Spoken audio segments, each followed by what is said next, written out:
안녕하세요. 안유화 경제투자론 회원 여러분. 오늘은 2월 10일입니다. 그래서 주제를 중국과 미국 간의 무역전쟁에 초점을 맞췄습니다.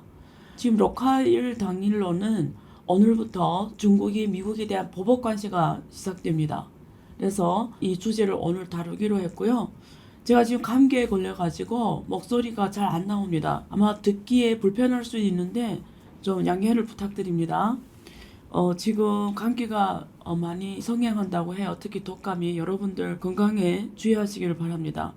자, 지난 2월 4일부터 트럼프 2기가 시작된 지 반개월도 안 됐는데 전 세계를 혼란에 빠뜨렸습니다. 이슈를 다루려면 끝없어요. 끝없고 제가 일주일에 하나씩 올리기 때문에 모든 이슈를 제가 바로바로 다룰 수는 없습니다만 최대한 다루려고 지금 노력하는데요. 오늘은 무역에 초점을 맞추겠습니다. 다음에 제가 기회되면 북한 이슈를 다루려고 합니다. 그래서 할 것이 너무 많은데요. 일단 미국과 중국 간의 이 무역 전쟁 어떻게 펼쳐지고 우리한테 어떤 영향을 미치냐, 여기에 오늘 초점을 맞춰서 얘기를 해보겠습니다. 많은 데서 아마 다뤘을 거예요. 그래서 조금 차별화를 두면 제가 얘기를 할 건데요. 일단 트럼프가 캐나다, 멕시코, 중국 이 세 개 나라에 대해서 관세를 높이는 걸로 정했다가 캐나다와 멕시코에 대해서는 25% 관세를 한 달 유예하는 거로, 그래서 국가 비상사태를 선언하는 배경에는 미국의 마약 문제가 있죠. 펜타닐 이런 것들이 중국에서 멕시코와 캐나다를 통해서 미국에 흘러 들어간다라는 게 국가 비상사태를 선언한 이유고 관세를 때린 근거로 내세웠습니다. 근데 굳이 도리를 따지려면 맞지 않는 도리예요. 그냥 관세를 때리기 위한 만들어낸 이유라고 보면 돼요. 실제 그 일이 존재하냐? 존재해요. 근데 마약 문제는 꼭 미국만의 문제 아니고 전 세계의 문제입니다. 펜타닐 같은 경우에는 꼭 마약이라기보다도 많은 의약품의 원재료로 쓰여요. 그렇기 때문에 중국에서 수출하는 많은 펜타닐 같은 경우에는 마약으로 간다기보다도 오히려 필수 의약품으로 가는 경우가 대부분이고, 그중에 마약으로 가는 경우도 있겠죠. 그래서 중국은 마약과의 전쟁을 엄청 심각하게 생각하고 마약을 하면 그냥 사형입니다. 중국의 법률이 굉장히 셉니다. 옛날에 아피엔 전쟁 때 마약에 국가가 망하는 걸 봤기 때문에 중국은 엄청 강한 법률로 다룹니다. 그래서 누가 마약했다면 준 사람과 받은 사람이 다 사형입니다. 그래서 세게 하기 때문에 그나마 좀 컨트롤 되는데, 그럼에도 아직도 마약 전쟁이 부담이 큽니다.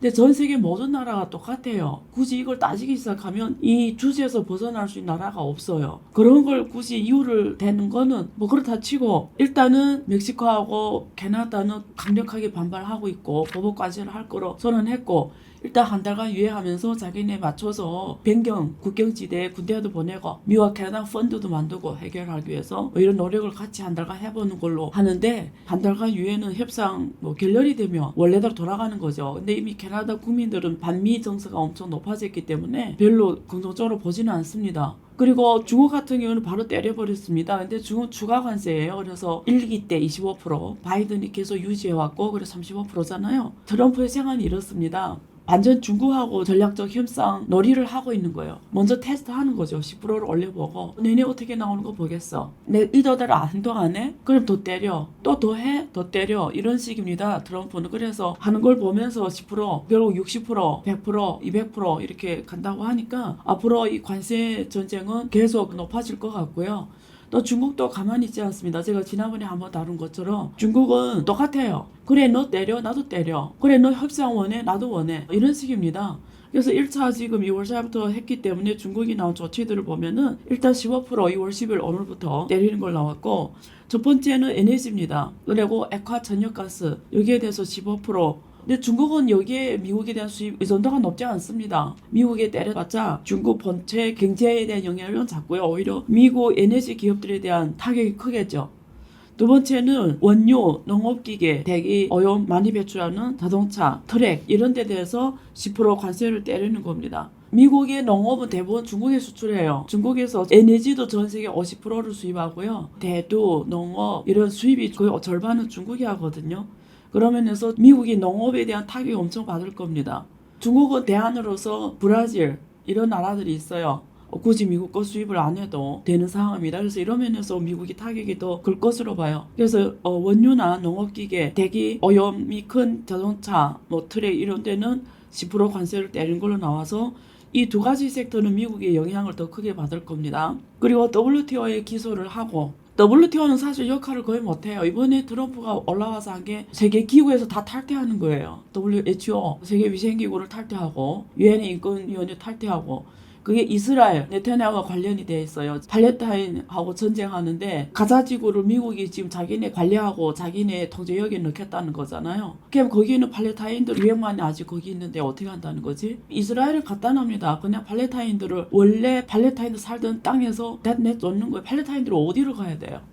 세상이 이렇습니다. 지금 세상이 어디로 가는지 이스라엘은 강한 군사력과 미국의 뒷받침으로 거기서 살던 팔레스타인들을 그 땅에서 한 명도 없을 정도로 내쫓습니다. 대안이 없어요. 그리스 이런 지역을 하는데 아무도 받아들이겠다 하지 않아요. 그러면 이 사람들 지구에서 종말시키겠다는 거예요. 지금 국제사회는 조폭사회입니다. 한 인간으로서 어떻게 이럴 수가 있는지 모르겠어요. 각 국가별 교육이 저는 다 실패했다고 봐요. 여기에 대해서 아무도 누구도 소리 높여 비판한 사람들도 없고요. 어느 나라도 이런 행동에 대해서 비판한 사람들이 없습니다. WTO에 기소해봤자 사실은 큰 의미는 없는데 중국이 얘기한 건 이런 거예요. 국제무역규칙은 어차피 WTO에서 하니까 WTO에서 제재가 내려와도 미국이 안 하면 의미 크게 없는데 적어도 국제 맹리는 얻는다는 거예요. 그런 차원에서 하는 거고요. 세 번째는 똑같이 미국 기업들에 대해서 두 가지 방향으로 갑니다. 하나는 미국식으로 블랙리스트에 올리는 거예요. 그래서 미국의 PVH 가장 큰 패션 그룹이죠. 잘하고 있는 캐빈 클라인, 토미 hilfiger 이런 브랜드가 여기 밑에 있죠. 이 기업하고 바이오 기업, 엘루미니아 이런 기업들에 대해서 블랙리스트에 올려서 이런 기업들하고 거래하거나 하는 기업들에 대해 제재를 하는 거고 이거 다 미국에서 배워온 겁니다. 똑같이 하는 거예요.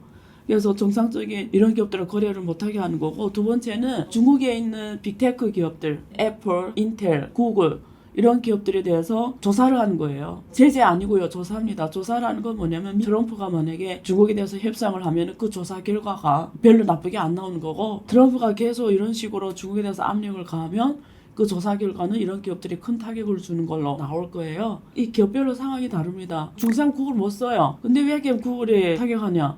가장 큰 광고주가 중국입니다. 이런 빅테크 기업들이 광고로 돈 벌잖아요. 구글은 중국에서 클라우드 사업을 합니다. 그래서 그런 사업이 타격을 받을 거고 그 다음에 애플 같은 경우는 전 세계에 나가는 애플 생산이 90%가 중국에서 생산하기 때문에 완전히 중국에 의존한다고 보면 돼요. 그래서 미국이 이렇게 중국을 대하면 가장 크게 타격받는 게 애플입니다. 그리고 인텔은 사실 중국의 의존도는 높지 않아요. 근데 칩을 50% 이상을 중국에 수출하는데요. 그동안 사실 미국에서 중국에 대한 반도체 견제를 바이든 때도 많이 해왔잖아요. 근데 국회를 로비를 해서 많이 예외로 항상 취급을 했어요. 그래서 인텔은 예외 조항으로 중국이 그동안 계속 비즈니스 할 수가 있었던 거예요. 국회에 로비하는 게 미국은 합법적입니다. 근데 이런 기술에 대한 로비는 앞으로 못한다. 지금 이렇게 나오고 있는 거고요. 엔비디아 같은 경우에는 중국의 수출을 저사양은 했습니다. 근데 미국이 지금 이번에 딥시크 때문에 와 이건 정말 큰일이 돼서 지금 모든 제이슨 황이 하는 엔비디아 칩을 중국에 수출하지 말라. 지금 이런 식이거든요. 근데 그동안 사실 H800을 포함해서 중국에 수출 못하게 했는데 이번에 딥시크가 나온 거 보고 실제 조사를 해보니 H800을 조금 썼고 H100, A100 이런 걸 썼어요. 싼 거는 많이 H20 이런 거 많이 쓰고 비싼 건 적게 쓰고 이렇게 포트폴리오를 다양하게 해서 딥시크가 출연한 건데 아예 못하게 한다. 왜 그럼 이번에 H800 쓸 수 있었냐? 미국에서 지목하는 건 싱가포르입니다. 싱가포르를 통해서 이런 과사양이 중국에 들어갔다. 싱가포르이 그 미국의 수출의 50%를 차지했다는 거예요. 칩의 수출의 50%. 그래서 이런 거 상당 부분 중국에 흘러 들어갔다. 싱가포르에서 지금 부인하거든요. 그런 일이 없다. 어쨌든 앞으로 미국이 중국에 대한 이런 기술 견제가 더 커지면서 미국의 그 7개 빅테크 기업들이 이래저래 타격이 엄청 클 겁니다. 앞으로 이 기업들이 주가가 엄청나게 요동칠 겁니다. 2019년에 테슬라가 중국에 간 이유가 미국의 생산력으로는 전 세계 수요를 못 맞춘다는 거예요. 그래서 중국에 가서 1년 만에 중국 정부가 엄청난 협력을 해주고 모든 조건을 다 주면서 1년 만에 양산해서 전 세계 수출하는 테슬라 대부분 중국에서 하거든요. 근데 만약에 계속 미국이 이런 식으로 가면 중국도 불가피하게 이런 빅테크 기업들에 대한 제재나 조사할 수밖에 없습니다. 근데 지난번에 통화가 안 됐죠. 100일 안에 중국 시진핑 만난다고 하는데 지금대로 가면 분위기로 가면 좀 힘들 것 같은데 근데 만난다고 해요. 노력을 서로 한다고 하니까 한번 보죠 뭐. 그리고 지금 10% 인상하는 거는 위안화 환율 좀 절하시키는 걸로 해증이 가능합니다. 앞으로 한국, 대만, 일본 모든 나라에 대해 관세를 때릴 거예요. 그러면 여기에 이슈가 이런 게 있어요. 관세를 때릴 때 어느 기업이 손해보냐. 예를 들면 중국에 대해 관세를 때리면 중국이 손해본다고 하는데 실제로 미국 기업들이 손해보는 거 아니냐. 미국 기업이 수입해가니까. 그거는 섹터별로 달라요. 올린 관세를 수입자가 낼지 수출업자가 부담할지는 두 수입자와 수출업자 간의 바겐 파워. 예를 들면 그 제품을 꼭 중국에서 수입해 가야 된다. 이러면 수입자가 담당할 수밖에 없어요. 중국 말고는 대안이 없어. 이러면 수입자가 감당하는 거고, 중국에 수입 안 하는 다른 나라 베트남이 있어. 이러면 수출업자가 다 감당하는 거고. 그래서 다릅니다, 상황이. 그래서 이번 그 관세 때린 거는 중국 입장에서 보면 가장 큰 타격받은 게 패션 업체, 복장 업체, 이런 섬유 업체들이에요. 왜냐면 이미 섬유업체는 미얀마를 많이 갔어요. 이런 전통 제조업은 마진이 5%밖에 안 되는데 관세를 10% 때려버리면 위안화를 절하시키지 않은 이상은 제조업의 이윤을 남기기 힘들죠. 사실 미얀마를 통해 거의 90% 가는데요. 다른 나라에서 수입해버리면 되니까 사실 중국 기업들이 타격이 클 수밖에 없습니다. 왜? 바겐 파워가 없으니까.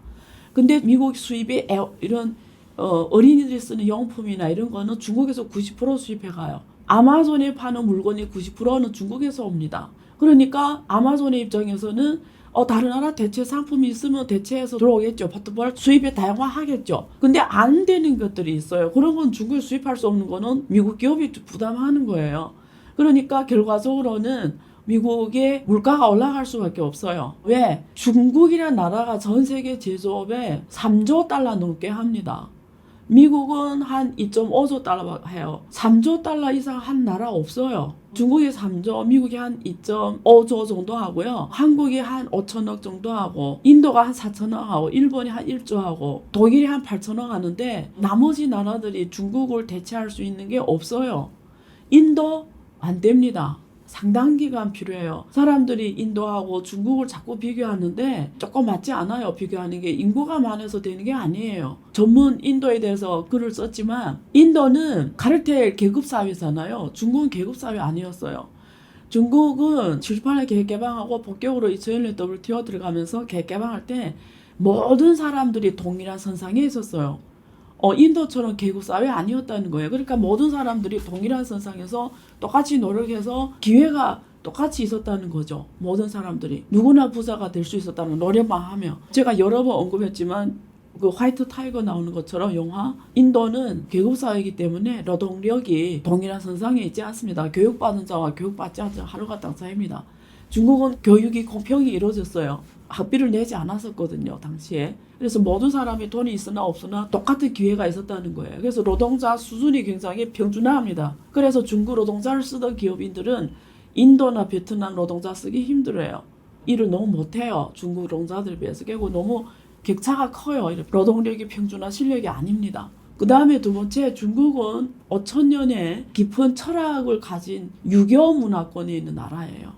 이게 되게 중요한 의미가 있습니다. 왜 한중일이 잘 사는지 생각해봐요. 그리고 동남아도 화교 문화권에 있는 동남아는 다 잘 삽니다. 지금 화교 문화권이 없는 동남아가 인도, 베트남입니다. 나머지는 다 화교가 그 동남아 국가에서 재벌 위치에 있어요. 나머지 나라들에서 왜 화교가 그 나라에서 다 재벌인지를 생각해 봐야 돼요. 그래서 한중일이 잘 사는 건 이유가 있습니다. 유교 문화권이거든요. 그래서 유교 문화를 갖고 있는 민족은 다른 사람의 피해를 안 주려고 하는 게 있어요. 기본이 있어요, 기본. 근데 여러분 베트남에서 사업해보면서 분들이 여기 듣는 분들 중에 계실 건데 베트남 사람들이 신용을 아예 안 지킵니다. 계약이 아무 의미 없어요. 중국은 안 그랬어요. 그래서 제가 가만히 생각해보면 한중일이 다 잘 사는 이유는 굉장히 오랜 이런 역사적 지식이 누적된 바탕이 있다. 문화 바탕이 있다. 철학적 바탕이 있다. 누적된 유교 문화 이런 권에 있기 때문에 그게 쌓인 상황에서 이런 결과가 한강 기적이 있었잖아요. 괜히 있는 게 아닙니다. 일본도 우리가 일본 기적이라고 부르지 않지만 사실 7, 80년대는 일본이 세상이었잖아요. 다 이유가 있는 겁니다. 아무 나라나 이렇게 되는 게 아니에요. 근데 상대적으로 인도는 중국하고 비교해서 많은 면에서 사람 소질이나 인프라, 지금 인프라 아예 안 돼 있습니다. 중국은 인프라부터 했잖아요. 한국도 인프라부터 했잖아요. 그래서 비교가 안 돼요.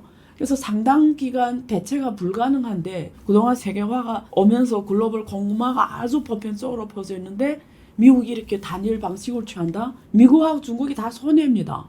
그래서 GDP적으로 보면 중국도 지금 이렇게 미국하고 서로 이렇게 무역전쟁하면 중국은 GDP가 한 계산을 할 때 한 0.36%, 미국도 0.1에서 0.2% 하락하게 돼 있어요.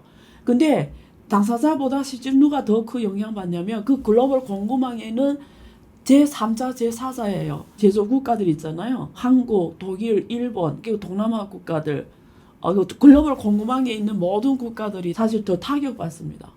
그래서 글로벌 공급망에 혼란이 왔기 때문에 이게 꼭 당사자 영향이 아니고 둘이 싸우는데 돌멩이는 다른 나라가 얻어 터지는 상황이 연출이 되는 거예요. 그래서 글로벌 공급망 혼란이 왔기 때문에 모든 나라들이 다 그 대가를 치르게 돼 있어요. 저는 어차피 제 입장에서 이 문제를 설명해 줘야 되기 때문에 왜 글로벌 공급망이 훼손됐고 왜 무역을 나라끼리 해야 되냐 이런 것들을 우리가 알아야 되잖아요. 그 무역을 해야 되는 거는 그 경제학에서 가장 중요한 이론 중에 하나인데요. 가장 유명한 그 이론이 절대 우위 이론이라고 합니다. 아담 스미스가 1776년 국부론에서 내온 거예요. 국가별로 자원 분배가 다르다는 거예요. 이 나라는 이게 자원이 많고 저 나라는 저게 자원이 많다. 그렇기 때문에 그 상품에서 가져오는 가격 비교력이 다를 수밖에 없다. 그 상품의 절대 우위론을 말한 게 아담 스미스 절대 우위론입니다. 그리고 데이비드 리카도 이분은 비교 우위 이론을 얘기합니다. 그러니까 각 국가별로 생산할 수 있는 가격 경쟁력이 다르다라는 거예요. 제가 설명은 하지 않을게요. 그래서 똑같은 물건을 생산하는데 상대적으로 저 나라보다 이 물건을 생산할 때 시간을 더 적게 하고 비용을 더 적게 하면 이게 상대적으로 내가 비교 유의가 있다는 거죠. 그게 자원의 분배하고 상관없이 결국은 그런 겁니다. 그리고 헥스 올린 이론이라고 해서 1933년에 나온 이론입니다. 이거는 자본이 풍부한 국가는 자본 집약적 상품을 수출하는 게 우위고 노동이 풍부한 국가는 노동 집약적 상품을 수출하는 게 우위다. 그래서 우리가 아시아 기러기 모델이라고 해서 미국이나 이런 데서 기술이 쫙 내려온다는 게 미국의 자본과 기술이 아웃소싱해서 일본이 왔고 일본이 한국, 한국이 중국, 지금 베트남 이게 아시아 기러기 이론이 배경이기도 합니다. 그래서 선진국은 자본 집약적 상품을 수출하죠. 독일, 한국 이런 데서는 자동차 같은 반도체 같은 이런 고첨단 제품을 수출하는 거고요. 자, 그 다음에 규모의 경제하고 신무역 이론이 있는데요. 무역을 해야 되는 이유가 뭐냐면 무역을 안 하면 결국 각 나라 소비자들이 손해를 본다는 거예요. 다양성, 상품이 다양성이 보이지 않는다는 거예요. 우리가 일본에 가면은 아주 자그마한 제품도 너무 많은 제품이 있어요. 가격대별 다. 그래서 우리가 무역하지 않으면 이렇게 다양한 상품을 쓸 수 없다는 겁니다. 그래서 이게 우리가 무역을 해야 되는 거는 제품의 다양성이 증가하는 거고 소비자들한테는 결국 이익으로 간다는 거죠. 그리고 기술 격차 이론이 있습니다. 기술 선도국이 제품을 개발하면 다른 나라에 수출하는 게 그 나라에는 고부가가치를 남길 수 있는 이런 기회이기 때문에 무역을 하는 게 그 나라의 이익이고 그리고 제품의 수명주기 이론이 있습니다. 그래서 선진국은 산업이 먼저 가잖아요. 제품이 먼저 가잖아요. 그러니까 선진국은 새로운 산업이 빨리 가야 되기 때문에 이미 성숙한 산업은 오히려 후진국에 보내는 게 낫죠. 그래서 무역이 필요하다는 거예요. 그리고 전략적 무역이론은 국가에서 어떤 산업을 키우기 위해서 예를 들면 한국은 지금 반도체에서 메모리는 잘하는데 설계나 설비 이런 쪽은 사실 지금 전략적으로 키워야 되거든요. 중국도 지금 다른 건 다 잘하는데 반도체가 약하니까 국가적으로 전략적으로 반도체를 키우려면 다른 나라에서 반도체 기술을 수입해 와야 되잖아요. 그래서 이런 것 때문에 국가에서 어떤 산업을 전략적으로 키우려고 무역을 한다. 그리고 중병모형이라고 해서 국가가 무역 규모는 경제 규모에 비례한다. 그래서 중국의 무역 규모가 지금 6조 된단 말이에요. 그런데 중국 GDP가 세계 2위잖아요. 제조업으로 하면 세계 1위입니다. 무역 규모가 당연히 클 수밖에 없고 미국도 클 수밖에 없는 이유입니다. 그리고 마지막에 소비자 행동과 선호 차원에서 소비자들은 항상 다양한 상품을 원하고 싼 제품을 원합니다. 그래서 상품의 다양성 증가하고 기업들 간의 경쟁력을 촉진하는 차원에서 기업들이 기회를 보고 정보의 격차, 가격 격차, 가격은 모든 정보를 다 반영한단 말이에요. 그래서 무역업자들이 이 나라에서 수입해서 저 나라에 팔고 그게 가격 격차 마진을 남기는 기회를 보고 하는 거거든요. 결론이 뭐냐면 무역은 모든 나라의 서로 이익입니다. 그러면 미국이 지금 왜 이렇게 하냐? 트럼프는 과연 무역이 이렇게 자기 나라에도 도움되는 거 모를까? 모르겠어요. 그 사람에 대해서 저는 좀 판단하기 힘든 게 한국에 굳이 비교하면 강남의 부동산 개발을 쩌라보면 돼요. 제가 뭐 이 방송에서 이렇게 말하면 또 부동산 개발을 하신 분들이 불만이 있을 수도 있어요. 근데 다 그렇다는 건 아닙니다. 그래서 항상 선택적으로 들으시고요. 확실한 거는 부동산으로 돈 버는 거는 부동산밖에 몰라요. 다른 것이 눈에 안 들어와요. 그래서 지금 그린랜드도 자기네 사겠다고 그러잖아요. 그랬더니 덴마크 총리가 하는 말이 그린랜드를 부동산 매물로 내놓지 않았다. 뭐 이런 얘기 한단 말이에요. 그래서 이 사람은 부동산 개발업자 마인드가 있고 저는 별로 공부를 많이 했다고 보지는 않아요. 그리고 이 사람이 인생을 보면은 넷플릭스 가면 트럼프 영화 있습니다. 미국인이 꿈이라는 거 그거 보면 잘 알아요. 그래서 돈을 그렇게 막 제조업으로 번 사람이 아니기 때문에 이런 이론에 대해서 아삭하지는 않다고 생각해요. 그래서 첫 번째 이거고 두 번째 안다고 생각하면 왜 이럴까? 근데 지금 그거 미국 경제 배경에 있습니다. 오히려 미국 입장에서 보면 이해가 가요. 왜 그러냐면 지금부터 제가 하는 얘기가 이해가 안 되면 제가 그 안경투 미국의 경제를 푼 게 있어요. 미국의 달러가 비트코인하고 발행 원리가 같다라는 동영상이 있어요. 그걸 꼭 다시 보세요. 그 미국 경제가 어떻게 돌아가는지 제가 설명한 거거든요. 근데 미국 경제가 지금까지는 제가 누누이 말했지만 모든 경제를 실과 허로 나눕니다. 실은 제조업이 대표적인 거예요. 실물 경제를 말하고 허는 온라인 돌아가는 금융입니다. 금융이 대부분이에요. 그래서 금융은 눈에 보이지 않는 경제는. 근데 미국은 금융이 허 경제가 더 컸고 실은 특히 제조업은 자본과 기술이 아웃소싱했어요. 그게 한국에 왔고 옛날에 일본, 한국, 중국, 지금 베트남, 동남아 이래 갔던 거예요. 싼 노동력을 행해서. 그러니까 미국은 제조업 공동화가 일어나 버린 거예요. 필요한 물건은 자국이 제조하지 않았죠. 해외에서 수입해왔죠. 미국 군들이 일상에 쓰는 모든 물건을 해외 수입을 했습니다. 그래서 미국은 소비 국가였어요. 근데 미국은 그래도 잘 먹고 잘 살았어요. 왜? 달러가 기축통화였잖아요. 미국은 찍어낸 종이장으로 다른 나라 물건을 사오면 되는 거예요. 찍어내면 돼. 그게 금융이에요. 금융. 미국은 그냥 아무 대가도 없는 종이 쪼가리 찍어서 다른 나라 물건을 싸게 사올 수가 있었던 거죠. 그게 수십 년 흐른 겁니다. 그게 글로벌 공급망에서 수십 년 흐르니까 미국의 제조업이 아예 공동화가 일어나 버렸어. 제조업 국가는 달러를 벌었잖아요. 달러를 벌으니까 그걸 갖고 또 미국에 가서 국채를 사고 주식 사면서 미국 금융시장은 계속 그거 행진할 수밖에 없는 거예요. 그러니까 다른 나라는 무역을 통해서 달러를 어디서 운용하겠어요? 미국밖에 달러 시장이 없는데 금융시장이 미국밖에 없는데 그래서 들어가서 주식을 사고 달러를 채권 산 거죠. 누이 좋고 매부 좋게 됐죠. 미국 사람들은 주식시장에서 캐피탈 게인, 자본소득으로 돈을 벌어서 잘 먹고 잘 살았죠. 그게 미국의 401k 이런 국민연금의 수익률이 고거 행진하면서 미국 사람들이 자기 그냥 가서 월급을 낮게 받아도 자본소득이 높으니까 늙어 죽을 때까지 잘 먹고 잘 살았는데 코로나가 빵 터지면서 중국의 상해 폐쇄, 상해 봉쇄를 했잖아요. 그러면서 공급망이 그때 문제가 생기면서 그때 엄청 느낀 거죠. 아, 이게 제조업을 모든 나라에 의존하면 이게 위험하구나. 그리고 중국이 기술이 너무 빨리 가버리는 거죠. 기술이 성장하고 고부가 산업으로 가버리면 저부가 산업은 없습니다. 저부가 산업 다른 나라 가버려요.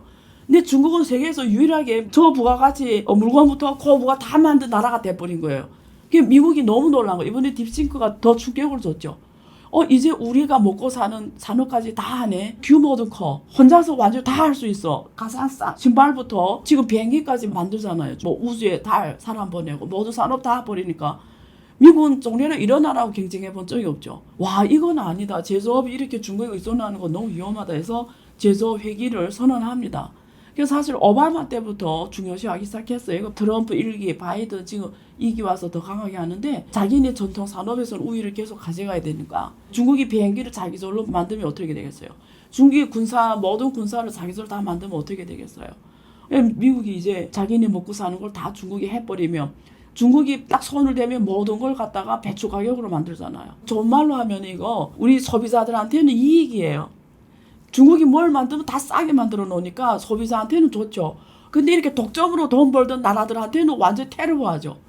미국이 독점으로 고부가가치 이윤을 가져가는데 미국이 빅테크 기업들이 왜 그렇게 주식시장이 그거 행진해요? 독점 이윤을 본 거잖아요. 근데 중국이 딱 만들기 시작하면 배추 가격으로 만들어 버리니까 자기네 주가가 폭락하고 그 나라는 누누이 말하지만 금융이 올라가야 모든 사람들이 복지가 올라가고 나라가 돌아가는데 금융시장이 와르르 무너지면 미국 존재할 수가 없죠. 그래서 이게 하나의 배경이고 두 번째 제가 아까 그 동영상에 가서 꼭 보세요 여러분. 미국 달러가 어떻게 발행되냐면 그냥 찍어내는 게 아니에요. 연준에서 달러를 발행하려면 미국 연준에서 반드시 담보물을 재정부에 등록해서 그만큼 달러를 발행해요.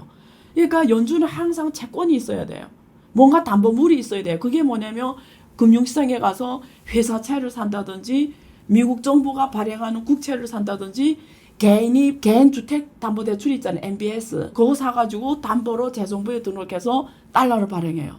근데 미국 사람들이 소비가 줄어들기 시작하면서 주택을 이제 안 사요. 부동산을 안 사니까 주택담보대출이 MBS가 급격하게 줄어드니까 담보물이 없게 되잖아. 연준이. 그럼 또 돈을 못 찍어내요. 가계 소비가 쫙 떨어지는 거예요. G7 국가들이 지금 개인 소비가 다 떨어지고 있어요. 왜? 전 세계가 다 살기 힘들어져요. 소비를 줄인다는 거예요. 저축을 오히려 더 하고.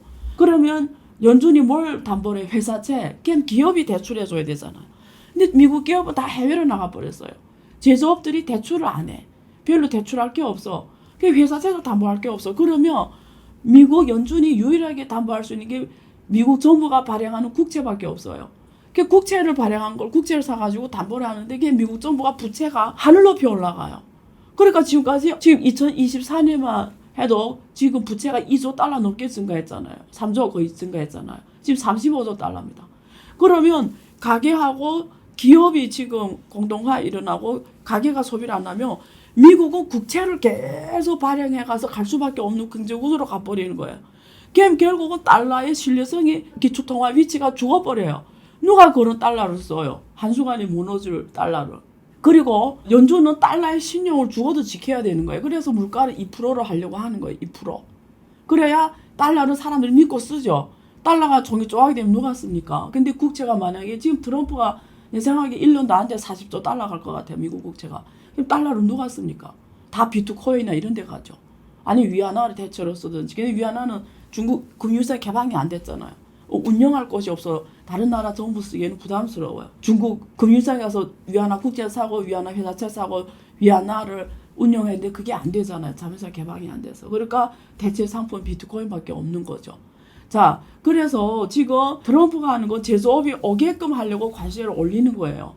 관세를 안 올리면 계속 오히려 우리는 이렇게 생각해야 돼요. 트럼프가 관세를 때리는 거는 이게 상호 국가에 다 나쁘다는 걸 알아요. 왜 동맹국까지 다 때리겠어요?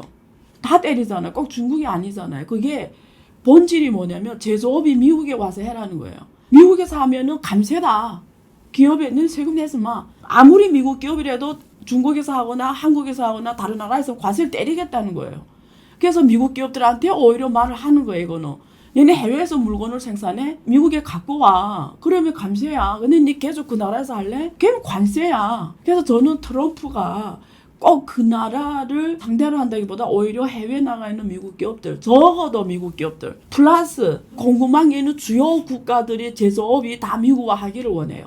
한국 말하면 삼성전자, 대만 말하면 TSMC. 그래서 주요 공급망 있는 기업들이 다 미국에 오기를 원해요. 그러면 아까 미국 달러의 기축통화 위치를 계속 갖고 갈 수가 있잖아요. 미국 경제가 무너지지 않잖아요. 그러니까 이게 지금 제조업 공동화 일어난 상황에서 제가 앞에서 풀어준 대로 중국이 비행기까지 다 자기적으로 만들고 이제 모든 걸 다 해버리면 모든 제품이 다 배출 가격으로 돼버리면 앞으로 미국이 먹고 사는 게 없어요. 그러면 자원국가로 윤락하게 되는 거죠. 자원 후진국가로 돼버려. 자원을 팔아먹고 사는 뭘? 시엘가스와 석유를 팔아서 먹고 사는 국가로 돼버리는 거죠. 농업을 팔아먹고 산업이 후진국가로 가버리고 금융은 무너지겠죠. 그래서 오히려 미국 입장에서 보면 이 문제를 들여다보기 쉽고요. 본질을 알 수가 있습니다. 중국을 저렇게 하는 것도 미국 입장에서 이해가 되는데 그린랜드를 인수한다. 가자지구 지금 자기네 다 한다. 이스라엘, 중동 이런 국가들을 지금 저렇게 하는 거는 그 나라들 석유하고 가스 갖고 있잖아요. 마지막에는 다 중국을 견제하기 위한 겁니다. 근데 너무 반인류적으로 하니까 되게 그 팔레스타인들 보면은 어떻게 하나 세상에 어떻게 이렇게 인간이 이럴 수가 인간이 가장 독한 동물이고 인간이 참 이 세상에 가장 나쁜 동물인 것 같아요. 어쨌든 그래서 세상은 지금 이렇게 혼란스럽게 가고 있다라는 걸 결론은 앞에 본질을 제가 말씀드린 미국 트럼프가 왜 이렇게 하는지 그래서 한국, 일본 이런 당사자 빼고 나머지 나라에서 타격이 더 클 겁니다. 근데 지금 그린랜드 이런 데 북극을 장악하기 위해서 미국하고 중국이 결국 북극에서의 과열 양상이 보여진 거잖아요. 배후로는. 그러니까 한국에서 쇄빙선을 만들어줄 기회나 있고 이런 것들이 기회가 있을 수도 있어요. 중간중간. 근데 한국도 이제 잘 생각해야 돼요. 왜냐면 저는 미국에 가서 한국 기업들이 감시해받고 미국에서 제조하는 거는 다 이해가 되고 거기 보조금을 안 받더라도 관세나 이런 면에서. 근데 문제는 한국이라는 나라가 앞으로 어떻게 가야 되는지 여러 번 말했지만 결국 경쟁력을 어디서 가져가야 되는지. 그래서 관세도 있잖아요. 아까 앞에서 처음에 말한 것처럼 그 나라 무역할 때 내 제품이 대체 불가능하면 관세 부담을 그 나라에 매길 수 있어요. 네 거밖에 없으니까. 결국은 결론이 늘 말하지만 내가 퍼스트 무버가 돼야 되고 내가 대체 불가능해야 돼야 됩니다. 그게 자국을 지키는 가장 큰 무기입니다. 오케이. 그것도 사실 좀 언급이 됐는데 단기로 봤을 때는 한국은 분류를 잘해야 되겠죠. 그러니까 이게 여기에서 영향이 어느 만큼 노출되고 어느 만큼 노출이 덜 되고 그다음에 어느 것은 기회고 어느 것은 위기인지 잘 분석을 해야 되겠죠. 근데 저는 오히려 진짜 걱정해야 되는 거는 경쟁력입니다. 예를 들면 중국은 그 섬유 산업, 패션 산업 이런 것들이 중국도 많이 해요. 하는데 거기서 들어오는 기계나 이런 거는 다 유럽이나 미국에서 수입해 오거든요. 기계 산업. 근데 그런 것들이 앞으로 관세 때문에 또 타격받을 건데 그런 면에서 한국도 오히려 기회일 수도 있어요. 근데 반대로 중국은 그런 걸 국산으로 다 바꿀 수밖에 없어요. 그러니까 미국이 중국을 때리는 그 산업들이 중국 다 국산화 개발로 갈 거예요. 그럼 이게 국산화로 가면 중국은 만들기 시작하면 다 가격이 배추 가격이 됩니다.